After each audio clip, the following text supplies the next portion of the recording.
Hello বন্ধুরা, এই মুহূর্তে আমি রয়েছি ইন্ডিয়ার ব্লু সিটি বা সান সিটি যোধপুরে।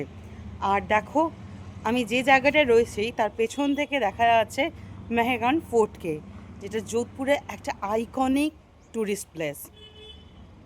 এত সুন্দর এখান থেকে ভিউটা, বন্ধুরা কি বলবো, যতটা বলা হয় ততটা কমই বলা হয়।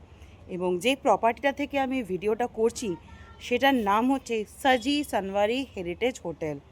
এটা অ্যাকচুয়ালি সেই সময় রাজার যিনি অ্যাকাউন্টেন্ট ছিলেন ওনারই বংশধরের একটা হাভেলি, যেটাকে ওনারা পরবর্তীকালে একটা হোটেলে কনভার্ট করেছেন।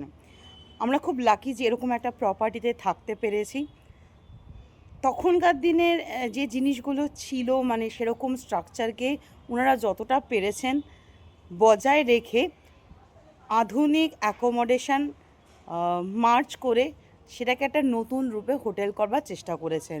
এখানকার ওনার যিনি আছেন ভীষণ ভালো, উনি আর ওনার স্ত্রী মিলেই মূলত এই হোটেলটাকে রান করান। ঘরোয়া খাবার দাবার তো রয়েছে, তার সাথে রয়েছে ওনাদের অমায়িক ব্যবহার। তো বন্ধুরা, আমি বলবো যদি তোমরা যোধপুরে আসো অবশ্যই ট্রাই করতে পারো। আমি এর ডিটেলসটা খানিকক্ষণ বাদেই তোমাদের সাথে আপলোড করব। রুমটা আর ভেতরে ইন্টেরিয়ারটা দেখো, আমার মনে হয় এর থেকে ভালো মেসমারাইজিং অ্যাকোমোডেশন আর হতেই পারে না।